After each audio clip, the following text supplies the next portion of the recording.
क्या आप जानते हैं कि बाइबल के इतिहास में एक ऐसा काल आया था, एक ऐसा समय जिसने पूरी मानवता को हिला दिया था?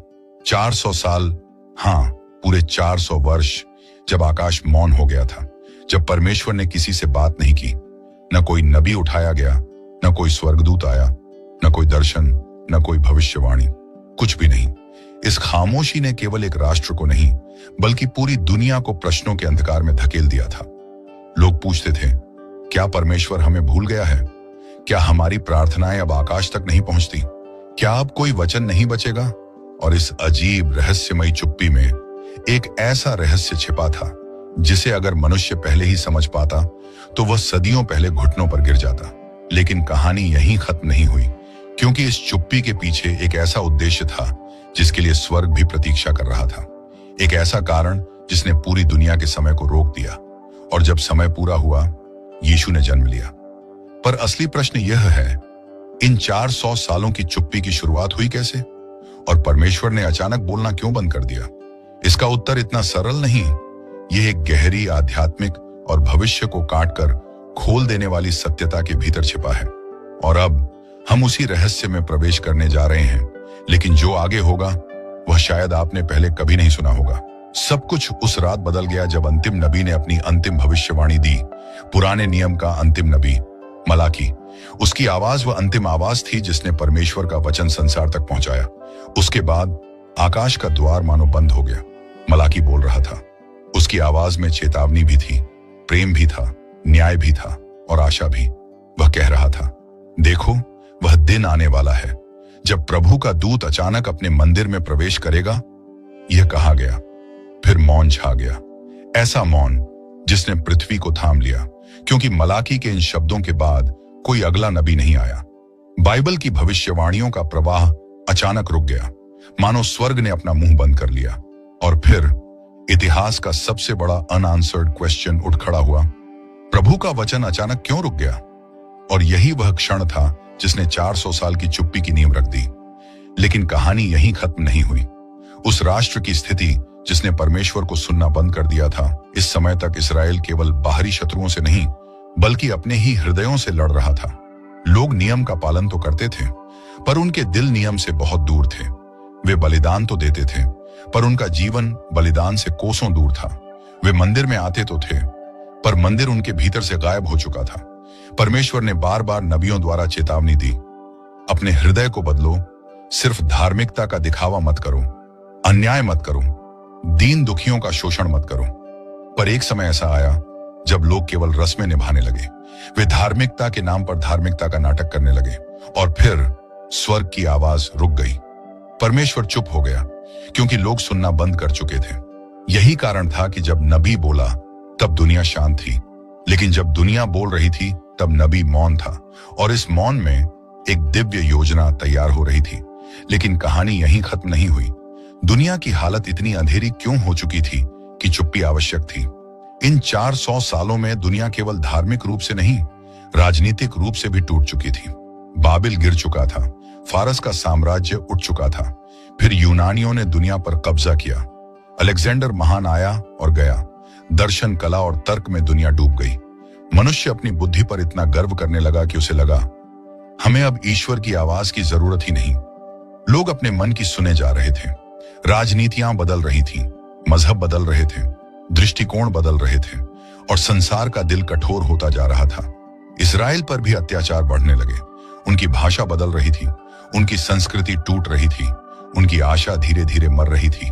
पर भविष्यवाणियां कह चुकी थीं, मसीहा आएगा, पर प्रश्न था कब? 400 साल की चुप्पी का यही कारण था। दुनिया तैयार नहीं थी, मानव हृदय तैयार नहीं था, कान सुनने के लिए तैयार नहीं थे। परमेश्वर बोलने को तैयार था, पर मनुष्य सुनने को तैयार नहीं था। और इसलिए आकाश बंद कर दिया गया, ताकि मानव हृदय यह महसूस करे कि जब परमेश्वर बोलता है तभी जीवन होता है, और जब वह चुप होता है तब मनुष्य मर जाता है। लेकिन कहानी यहीं खत्म नहीं हुई। ये 400 साल केवल चुप्पी नहीं थे, ये तैयारी थी। जो लोग सोचते थे कि परमेश्वर मौन है, वे सच्चाई नहीं जानते थे। परमेश्वर काम कर रहा था, पर्दे के पीछे, राजनीति के भीतर, साम्राज्यों के उदय पतन में, संस्कृतियों के परिवर्तन में, दुनिया की भाषा में, रास्तों, मार्गों और साम्राज्यों की संरचना में। यूनानियों ने पूरी दुनिया में एक ही भाषा फैलाई, यूनानी, क्योंकि परमेश्वर चाहता था कि जब यीशु की शिक्षा निकले तो वह एक ही भाषा में पूरी दुनिया तक पहुंच सके। रोमियो ने सड़कें बनाई क्योंकि परमेश्वर चाहता था कि सुसमाचार तेजी से संसार के हर कोने तक पहुंच सके। यह तैयारियां इंसानों को दिखाई नहीं देती थीं। वे सोचते थे, परमेश्वर बोलता क्यों नहीं? पर स्वर्ग से आवाज आती, मैं काम कर रहा हूं। और इस रहस्य में छिपा था यीशु के जन्म का कारण। क्योंकि जब दुनिया पूरी तरह टूटी हो, जब इंसान अपने प्रयासों में थक चुका हो, जब दर्शन, राजनीति और मानव बुद्धि जवाब दे चुकी हो, तभी मसीहा आता है। 400 साल की चुप्पी इसी तैयारी का परिणाम थी। लेकिन कहानी यहीं खत्म नहीं हुई। ईश्वर की चुप्पी हमेशा दंड नहीं, कभी कभी दिशा होती है। इन 400 सालों में लोगों ने सोचा, ईश्वर हमसे दूर हो गया है। लेकिन सच्चाई यह थी, ईश्वर का मौन ईश्वर की दया का हिस्सा था। अगर परमेश्वर लगातार बोलता रहता तो मानव हृदय कभी यह महसूस नहीं करता कि उसके बिना कोई जीवन नहीं। कभी कभी मौन ही वह दर्पण बन जाता है जिसमें मनुष्य अपनी वास्तविक स्थिति देख पाता है। जैसे एक पिता कभी कहकर समझाता है और कभी चुप रहकर, ताकि बच्चा अपनी गलती स्वयं देख ले। वैसे ही 400 साल का यह पीरियड दया भी था, न्याय भी और बदलाव की प्रक्रिया भी। लेकिन कहानी यहीं खत्म नहीं हुई। एक बहुत बड़ा प्रश्न शांतिदूत की तरह खड़ा था, मसीहा क्यों नहीं आया? इस 400 साल के बीच लोगों ने हर बार किसी भी नई घटना को देखकर सोचना शुरू कर दिया, क्या अब मसीहा आएगा? क्या यह वही समय है? वे साल गिनते थे, वे भविष्यवाणियां पढ़ते थे, वे दानियेल की भविष्यवाणियों का अर्थ खोजते थे, पर समय अभी पूरा नहीं हुआ था। परमेश्वर अधूरी तैयारी में कभी काम नहीं करता। वह हमेशा तब आता है जब परिस्थिति, मानव, राज्य, आध्यात्मिक संसार और भविष्यवाणियां सभी एक बिंदु पर मिल जाएं। 400 साल की चुप्पी ने यह एक बात सिद्ध कर दी, मसीहा मनुष्य के समय पर नहीं, परमेश्वर के समय पर आता है। और वह समय अभी पूरा नहीं हुआ था। लेकिन कहानी यहीं खत्म नहीं हुई। जब दुनिया अंधकार में हो, तभी महान ज्योति जन्म लेती है। जैसे रात सबसे गहरी तब होती है जब सुबह होने वाली होती है, वैसे ही 400 साल का यह अंधकार उस महान प्रकाश से पहले था जो बेतलेहम में चमकने वाला था। दुनिया इतनी उलझ चुकी थी कि अब केवल एक ही रास्ता बचा था, स्वर्ग से उद्धार का रास्ता। और इसीलिए जब समय पूरा हुआ, एक शिशु जन्मा, जिसके जन्म ने 400 साल की चुप्पी को तोड़ दिया। आकाश फिर बोला, महिमा परमेश्वर की। स्वर्गदूत उतर आए, चरवाहों ने आवाज सुनी। स्वर्ग में वह महान घोषणा हुई, आज दाऊद के नगर में तुम्हारे लिए उद्धारकर्ता जन्मा है। 400 साल की चुप्पी ने रास्ता बनाया एक ऐसे जन्म के लिए जिसने इतिहास को 2 भागों में बांट दिया, पहले और बाद में। लेकिन असली रहस्य अभी बाकी था, क्योंकि हमने यह तो समझ लिया कि चुप्पी शुरू कैसे हुई और दुनिया में क्या हो रहा था। लेकिन परमेश्वर ने उसी समय यीशु को भेजने का निर्णय क्यों लिया? यही वह रहस्य है जिसने सदियों से विद्वानों, राजाओं और भविष्यदर्शियों को चकित किया है। और इसका उत्तर इतना गहरा है कि यह केवल इतिहास को नहीं, हमारे जीवन को भी पूरी तरह बदल सकता है। रात अब भी अंधेरी थी, पर वातावरण में एक गहरा तनाव था, मानो स्वर्ग और पृथ्वी के बीच एक ऐसी अदृश्य हलचल चल रही हो जिसे मनुष्य महसूस तो कर सकता था पर समझ नहीं सकता था। 400 साल तक दुनिया प्रतीक्षा कर रही थी, 400 लंबे वर्ष, और अब अचानक आकाश के समय की घड़ी उस क्षण के बिल्कुल करीब पहुंच रही थी जब इतिहास के सबसे बड़े रहस्य का पर्दा उठना था। लेकिन सबसे बड़ा प्रश्न अभी भी हवा में तैर रहा था, परमेश्वर ने उस विशेष क्षण को ही क्यों चुना? समय तो सदियों से बह रहा था, राज्य आते गए, राज्य गिरते गए, भविष्यवाणियां लिखी जा चुकी थीं, मानवता हर दौर में संघर्ष कर रही थी। तो फिर मसीहा क्यों नहीं आया? क्यों चुप्पी इतनी लंबी रही? क्यों मौन इतना भारी था? क्यों इतिहास को 400 साल की सर्दी से गुजरना पड़ा? यही वह प्रश्न था जिसका उत्तर मानवता को उस समय भी नहीं मिला और आज भी लोग खोजते हैं। लेकिन जो अब होने वाला था वह पूरी दुनिया की सोच बदलने वाला था, क्योंकि यीशु का जन्म एक संयोग नहीं था, एक संवेदनशील पल नहीं था, एक धार्मिक घटना नहीं थी, वह एक दिव्य गणना थी, एक समय संयोजन, एक हेवनली अलाइनमेंट जहां स्वर्ग ने पृथ्वी को छू लिया। लेकिन कहानी यहीं खत्म नहीं हुई। समय का रहस्य। जब मानव की विफलता अपने चरम पर पहुंच चुकी थी, अगर कोई उस समय की दुनिया को देखता तो उसे लगता कि मानवता अपनी सबसे ऊंची उपलब्धियों पर थी। यूनानी दर्शन चरम पर था, वैज्ञानिक विचार उभर रहे थे, कला और संस्कृति चमक रही थी, रोमी साम्राज्य सुव्यवस्थित था, दुनिया एक संयुक्त व्यापार मार्ग में बन चुकी थी। पर वास्तविकता, अंदर से मनुष्य बिखर चुका था। राजनीति क्रूर थी, धर्म पाखंडी था, न्याय केवल अमीरों का साथी था, गरीबों की चीखें रोमी सड़कों पर दबा दी जाती थीं। शोषण इतना अधिक था कि लोगों के हृदय पत्थर बन गए थे, और उस समय का धार्मिक वातावरण वह भी टूट चुका था। फरीसी बाहरी धार्मिकता का ढोंग कर रहे थे, सदुकी मंदिर को राजनीति बना चुके थे, धर्मगुरु पद, शक्ति और प्रतिष्ठा के भूखे थे, मंदिर व्यवसाय का स्थान बन चुका था, गरीबों की भेंटों से धन इकट्ठा किया जाता था, भविष्यवाणियां पढ़ी जाती थीं, पर उनके अर्थ का जीवन में कोई प्रभाव नहीं था। लोग धर्म से थक चुके थे, राजनीति से टूट चुके थे, और एक ही प्रश्न रह गया था, क्या अब भी परमेश्वर बोलेंगे? दुनिया उस अंधेरे मोड़ पर खड़ी थी जहां प्रकाश की सबसे अधिक आवश्यकता थी, और परमेश्वर कभी भी अधूरे समय में नहीं आते।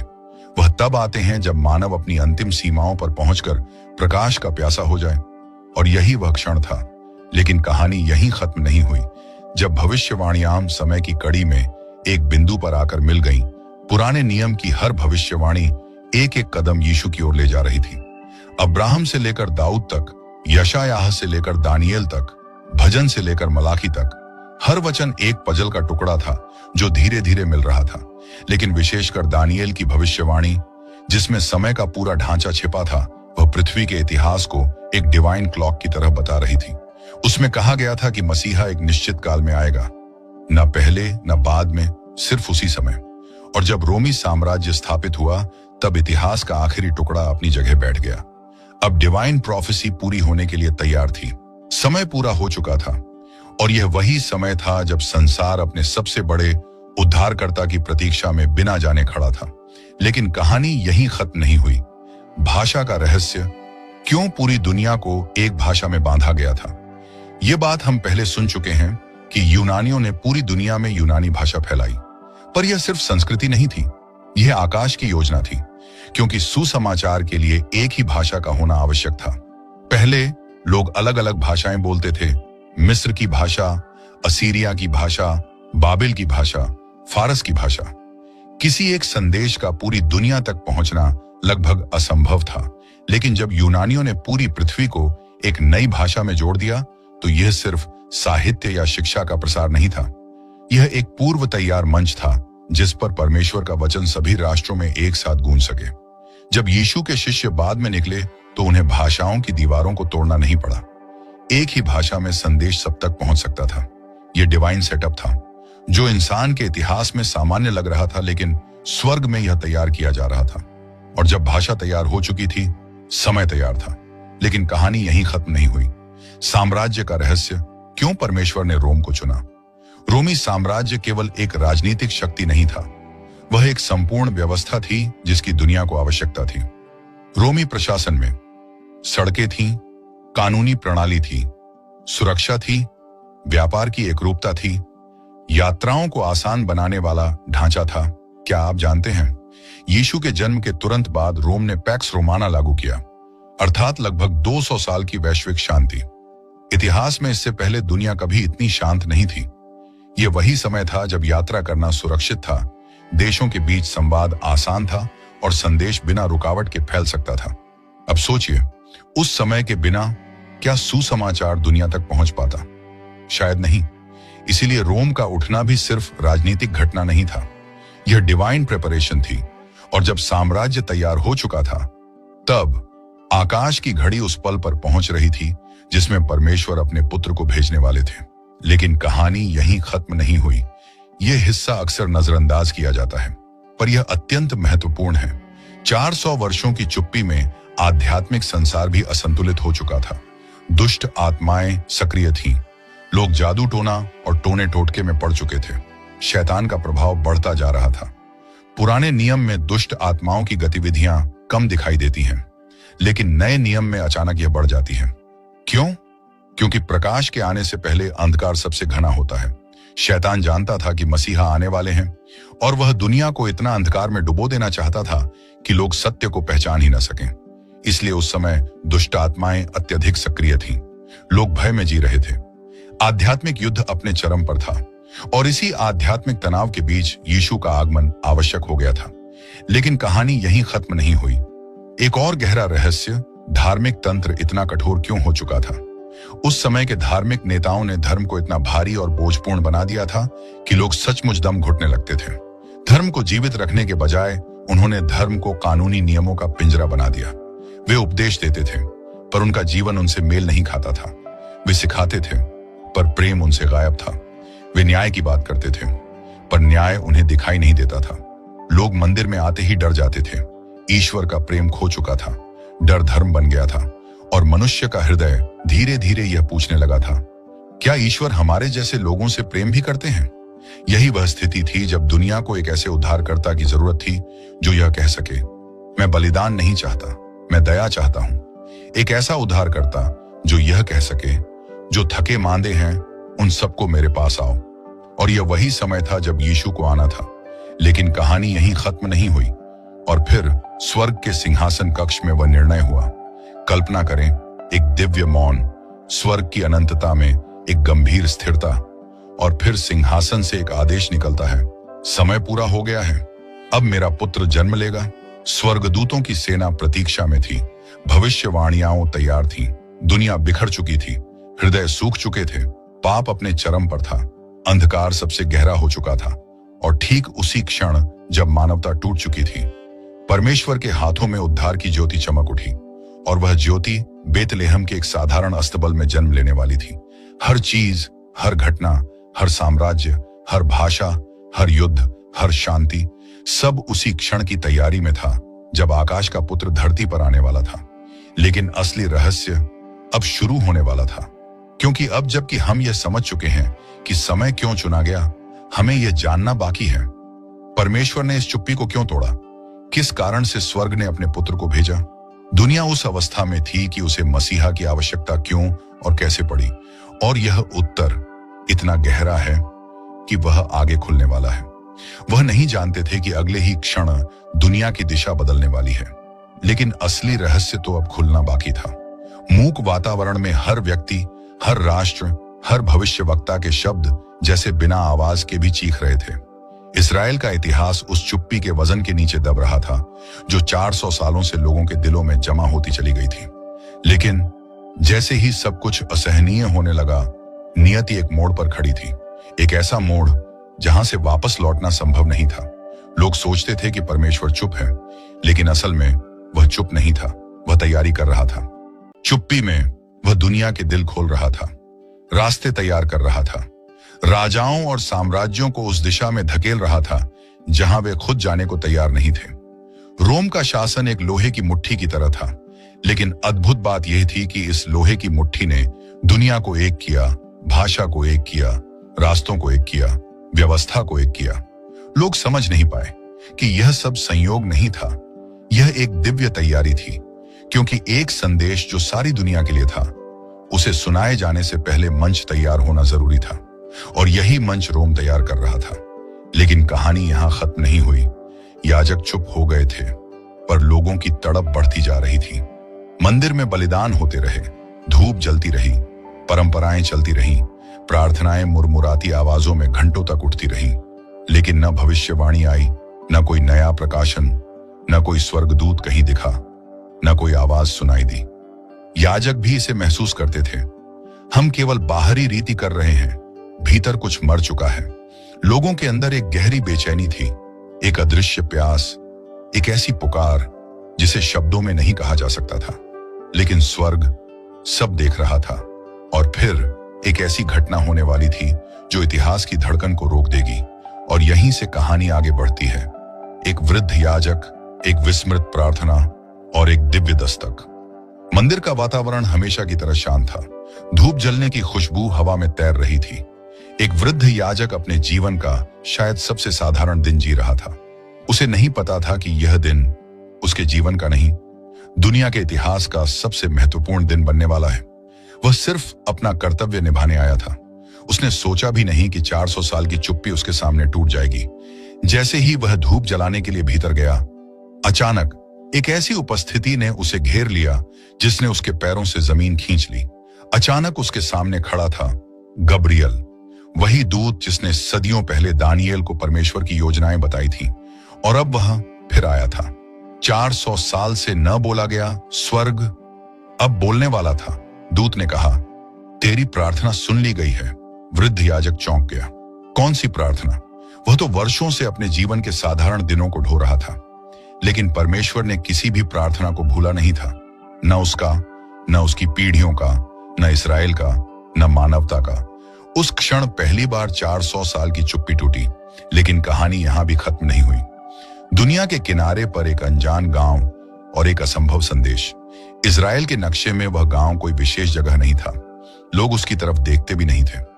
वह इतना साधारण था कि लोग उसका नाम सुनकर भी हैरान नहीं होते थे। लेकिन उसी जगह स्वर्ग ने इतिहास लिखना चुना। वहीं एक युवा युवती, साधारण घर, साधारण जीवन, साधारण सपने। उसे नहीं पता था कि अगले कुछ क्षणों में उसकी जिंदगी नहीं, दुनिया बदलने वाली है। उसे लगा वह अकेली है, लेकिन वह अकेली नहीं थी। स्वर्ग उसका इंतजार कर रहा था। और फिर वही गब्रियल जो वृद्ध याजक के सामने आया था, अब उसके सामने खड़ा था। उसकी आवाज ने समय को रोक दिया।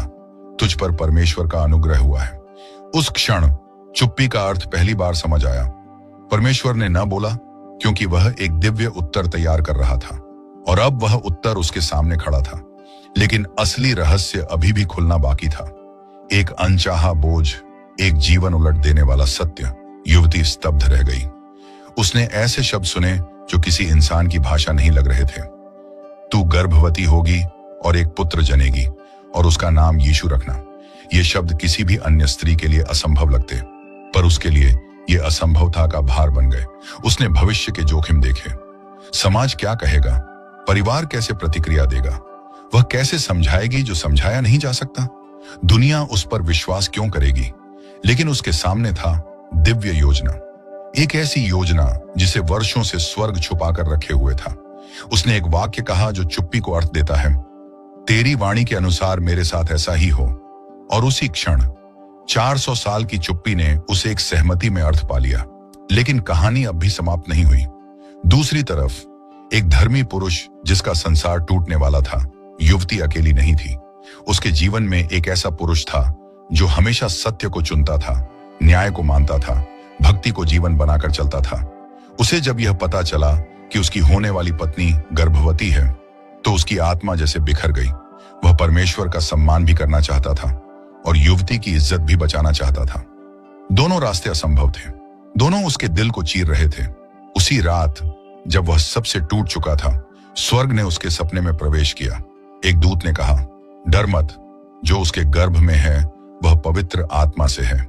400 साल की चुप्पी अब दीवार की तरह नहीं, पुल की तरह लग रही थी। पुल स्वर्ग और पृथ्वी के बीच। लेकिन असली रहस्य अब भी सामने नहीं आया था।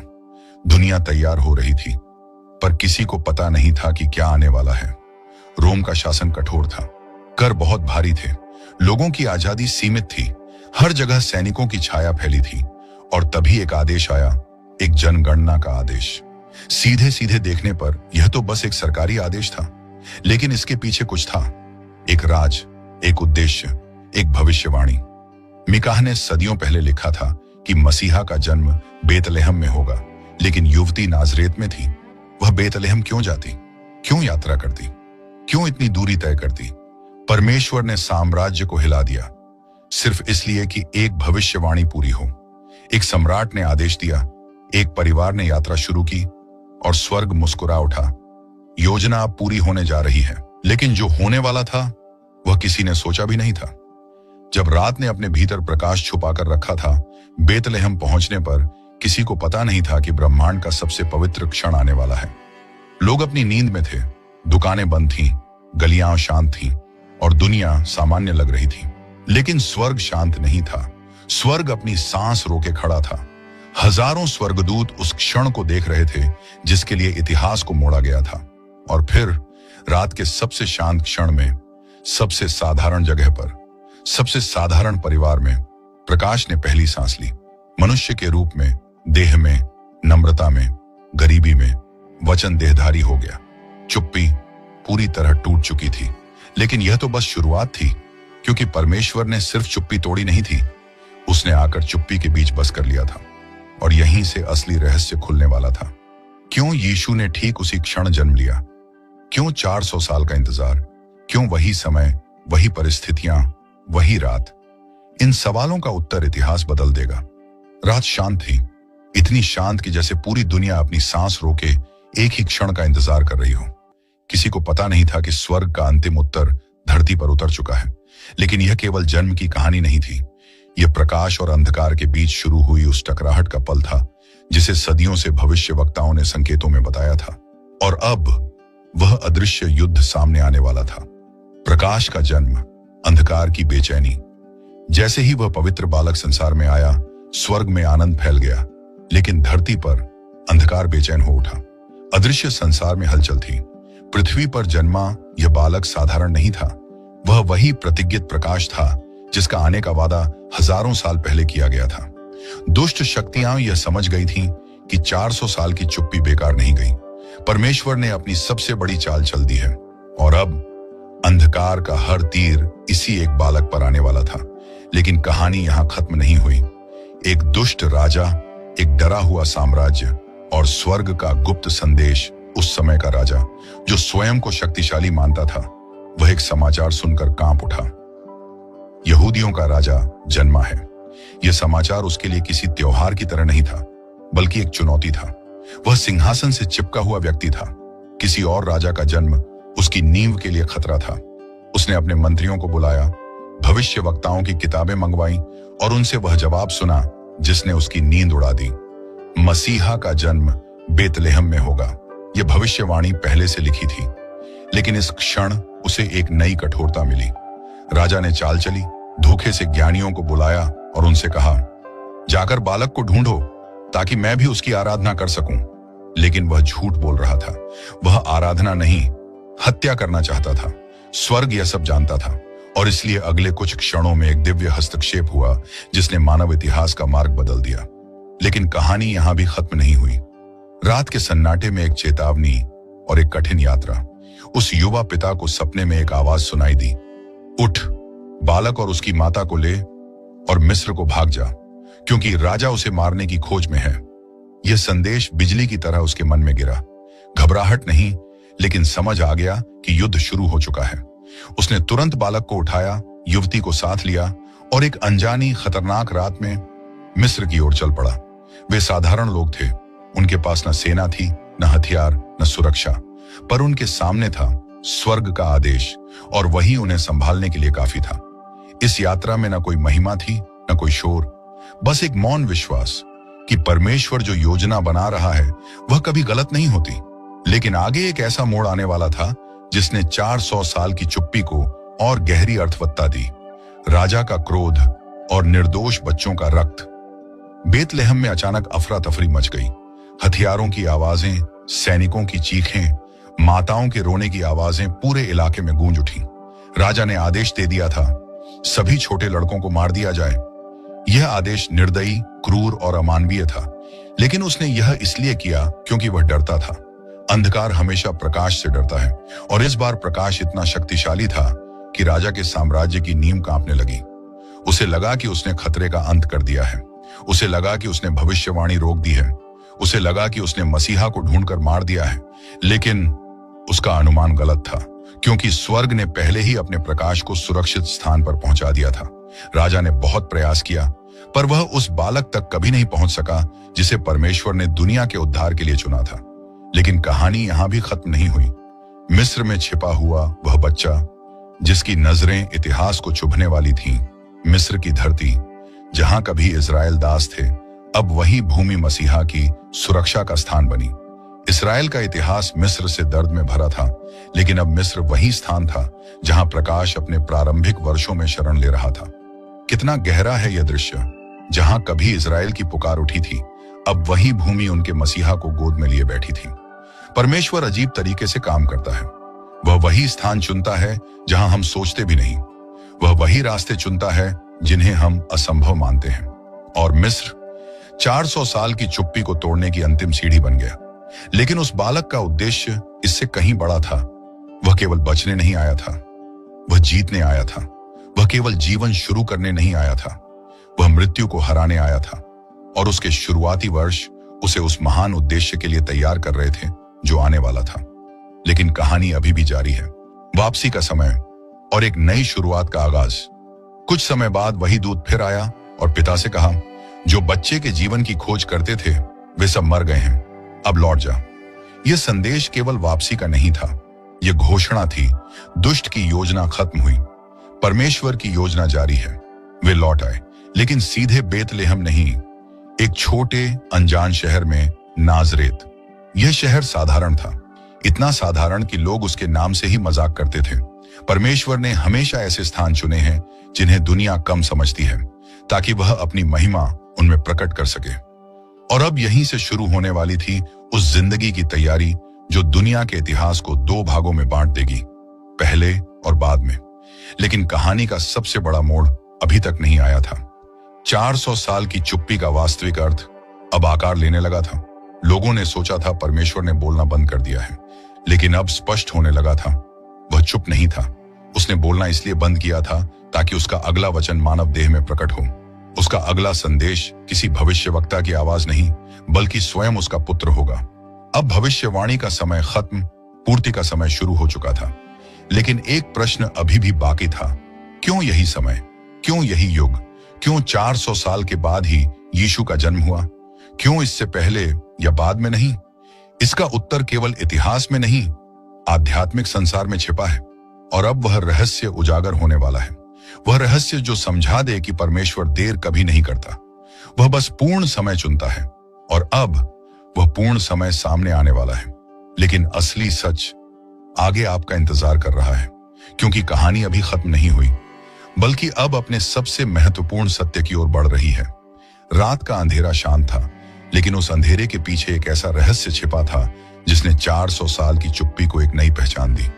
लोग प्रतीक्षा करते रहे, राज्य उठते गिरते रहे, साम्राज्य बदलते रहे, भविष्य वक्ताओं की आवाजें बंद हो चुकी थीं, लेकिन स्वर्ग की योजना धीरे धीरे गहराई से काम कर रही थी। अब समय आ गया था कि वह रहस्य पूरी तरह खुल जाए। क्यों अभी? क्यों यही क्षण? क्यों 400 साल बाद? क्यों यीशु इतिहास के ठीक इसी मोड़ पर जन्मे? इसका उत्तर इतिहास, आध्यात्मिक संसार और भविष्यवाणी, इन तीनों के संयोग में छिपा है। और अब वही सब कुछ सामने आने वाला है। पूर्णता का समय, जब सब कुछ सही स्थिति में खड़ा हो गया, बाइबल कहती है। परंतु जब समय पूरा हो गया तो परमेश्वर ने अपने पुत्र को भेजा। गलातियों 4:4। यह कोई साधारण वाक्य नहीं, यह 400 साल की चुप्पी का अंतिम अर्थ है। समय पूरा होना का मतलब यही था, इतिहास का हर टुकड़ा सही जगह पर आ जाए, सभ्यताएं सही आकार में खड़ी हो जाएं, और दुनिया उस निर्णय के लिए तैयार हो जाए जिससे मानवता को उद्धार मिलने वाला था। पर सवाल यह है, आखिर कौन सी चीज थी जिसने इस समय को पूर्ण बनाया? अब यह धीरे धीरे खुलने वाला है, लेकिन कहानी यही नहीं रुकी। पहला कारण, एक भाषा जिसने दुनिया को जोड़ दिया। कभी दुनिया असंख्य भाषाओं में बंटी थी, एक प्रदेश दूसरे को समझता भी नहीं था। यदि इस समय में मसीहा आते, उसका संदेश पूरे संसार तक पहुंचने में सदियां लग जाती। तो 400 साल की इस चुप्पी में एक महान घटना हुई, यूनानी भाषा का दुनिया भर में फैल जाना। अलेक्जेंडर के साम्राज्य ने पूरी झात दुनिया को एक साझा भाषा दे दी। यह भाषा इतनी सरल, इतनी गहरी, इतनी साफ थी कि सुसमाचार लिखने के लिए यह सबसे उपयुक्त थी। और यही कारण था कि यीशु के बाद शिष्यों का संदेश जहां भी गया, लोग उसे समझ सके। यदि यीशु इससे पहले आते तो संदेश सीमित रहता, यदि बहुत बाद आते तो भाषा का यह एकता वाला दौर खत्म हो चुका होता। परमेश्वर ने वही क्षण चुना जब दुनिया एक भाषा में बात करने लगी थी, लेकिन यह केवल शुरुआत थी। अगला कारण और भी गहरा है। दूसरा कारण, रोमन साम्राज्य, एक क्रूर शासन, लेकिन एक जरूरी रास्ता। रोम कठोर था, निर्दयी था, क्रूर था, लेकिन इतिहास में पहली बार उसने एक ऐसी चीज बनाई जिसने दुनिया को जोड़ दिया। सड़कों का विशाल नेटवर्क, पूरी दुनिया एक दूसरे से जुड़ गई, राज्य एक दूसरे के द्वार पर पहुंच गए। व्यापार, यात्रा और संचार इतिहास में पहले कभी इतने आसान नहीं थे। यह क्रूर साम्राज्य असल में उसी संदेश की राह तैयार कर रहा था जो बाद में सारे संसार में फैलने वाला था। यीशु का सुसमाचार। यदि यीशु इससे पहले आते तो यात्रा मुश्किल होती, लोग अलग थलग रहते और संदेश फैल नहीं पाता। यदि वे बहुत बाद आते, साम्राज्य टूट चुका होता। परमेश्वर ने वही समय चुना जब दुनिया पहली बार एक साथ जुड़ गई थी। लेकिन यह भी पूरा उत्तर नहीं, क्योंकि एक और गहरा कारण अभी बाकी है। तीसरा कारण, यहूदियों की भूख, मसीहा की प्रतीक्षा अपने चरम पर। 400 साल तक न कोई भविष्यवक्ता आया, न कोई आवाज उठी, न कोई नया दर्शन प्रकट हुआ। इस चुप्पी ने लोगों के भीतर एक ऐसी प्यास जगा दी जो पहले कभी नहीं थी। वे मसीहा को पुकार रहे थे, वे उद्धारदाता को ढूंढ रहे थे, वे दूल्हे का इंतजार कर रहे थे। उनके पास केवल भविष्यवाणियां थीं और वो सब उसी एक पर इशारा करती थीं जो आने वाला था। जन्म, जीवन, मृत्यु, पुनरुत्थान, राज्य। यह 400 साल उनके विश्वास को कमजोर नहीं बल्कि मजबूत कर गए। और यही कारण था कि जब यीशु आए, लाखों दिल पहले से तैयार थे उस संदेश को सुनने के लिए जो स्वर्ग से आया था। लेकिन परमेश्वर का समय इतिहास और मनुष्य के दिलों से भी आगे था। चौथा कारण, शास्त्रों की पूर्णता। हर भविष्यवाणी सही समय पर खड़ी हुई। यीशु केवल इसलिए नहीं आए क्योंकि दुनिया तैयार थी, वे इसलिए आए क्योंकि भविष्यवाणियां तैयार थीं। मसीहा से जुड़े सैकड़ों भविष्यवक्ताओं द्वारा बोले गए वचन इसी युग पर केंद्रित थे। बेतलेहम में जन्म, एक कुमारी के द्वारा जन्म, मिस्र में जाना, नाजरेत में रहना, दुख उठाना, अस्वीकार किया जाना, चंगाई देना, दृष्टांतों के द्वारा शिक्षा, मित्र के द्वारा धोखा, चांदी के 30 टुकड़े, क्रूस पर चढ़ना, हड्डियां न टूटना, कब्र में रखा जाना और तीसरे दिन जी उठना। ये सभी बातें ठीक इसी काल में पूरी होनी थी। यदि यीशु पहले आते, भविष्यवाणियां समय से पहले टूटती। यदि बाद में आते, इतिहास उन्हें पूरा करने के लिए तैयार नहीं होता। परमेश्वर ने वही क्षण चुना जिसमें सभी भविष्यवाणियां एक साथ जीवंत हो सकती थी। अब वह रहस्य सामने आने वाला है जिसने इस चुप्पी को दिव्य बनाया। पांचवां कारण, परमेश्वर का अंतिम उद्देश्य, वचन देह बनकर उतरना। पुराने नियम में परमेश्वर ने भविष्य वक्ताओं से बात की, उनसे अपने वचन कहलवाए, उनसे अपने संदेश भेजे। लेकिन 400 साल में उन्होंने किसी मनुष्य से नहीं कहा, मेरे लिए बोलो। क्यों? क्योंकि अब वह स्वयं बोलने वाला था। स्वर्ग का वचन अब मनुष्य बनकर धरती पर आने वाला था। अब भविष्यवाणी नहीं, पूर्ति होने वाली थी। अब संदेशवाहक नहीं, स्वयं संदेश आने वाला था। अब आवाज नहीं, स्वरूप आने वाला था। बाइबल कहती है, वचन देह बना और हमारे बीच में रहा, यूहन्ना 1:14। और बस यही कारण था कि 400 साल तक कोई आवाज नहीं आई, क्योंकि अंतिम, परिपूर्ण, जीवित और अनंत वचन स्वयं धरती पर उतरने वाला था। और अब 400 साल की चुप्पी का अंतिम अर्थ सामने आता है। चुप्पी का रहस्य, जब स्वर्ग इंतजार करता है क्योंकि योजना बड़ी होती है। लोग सोचते रहे कि परमेश्वर चुप है, पर असल में वह तैयारी कर रहा था, इतिहास को तैयार कर रहा था, साम्राज्यों को सही स्थान पर खड़ा कर रहा था, भाषाओं को एक रूप दे रहा था, दुनिया को जोड़ रहा था, इजराइल के दिलों में भूख जगा रहा था, भविष्यवाणियों को पूर्णता की ओर ला रहा था। और फिर उसी पूर्ण क्षण में उसने अपना पुत्र भेजा। परमेश्वर कभी जल्दी नहीं करता, वह कभी देर भी नहीं करता, वह पूर्ण समय में काम करता है। 400 साल की चुप्पी उसकी अनुपस्थिति नहीं थी, उसकी योजना थी, उसका समय था, उसका इंतजार था, उसकी तैयारी थी। और जब समय पूरा हुआ, यीशु आए। क्या यह चुप्पी आज भी दोहराई जाती है? क्या परमेश्वर कभी हमें भी ऐसे समय से निकालता है जहां कुछ सुनाई नहीं देता, जहां कोई उत्तर नहीं मिलता, जहां रास्ता साफ नहीं दिखता? हां, सच यही है। परमेश्वर आज भी हमारी जिंदगी में 400 साल की चुप्पी जैसा समय देता है।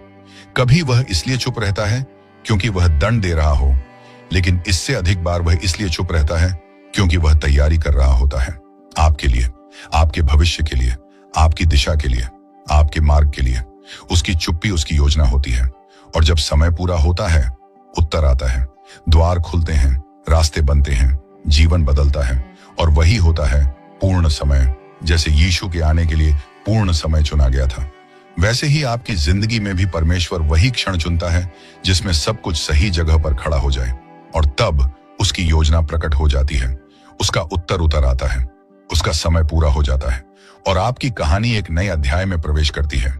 400 साल की चुप्पी अंत नहीं थी, वह शुरुआत थी, वह तैयारी थी, वह घोषणा थी कि जब परमेश्वर चुप होता है, वह चुप नहीं होता, वह कुछ महान बना रहा होता है। उन्होंने दुनिया को तैयार किया और फिर अपने पुत्र को भेजा, और इस प्रकार 400 साल की चुप्पी मानव इतिहास की सबसे महान आवाज में बदल गई।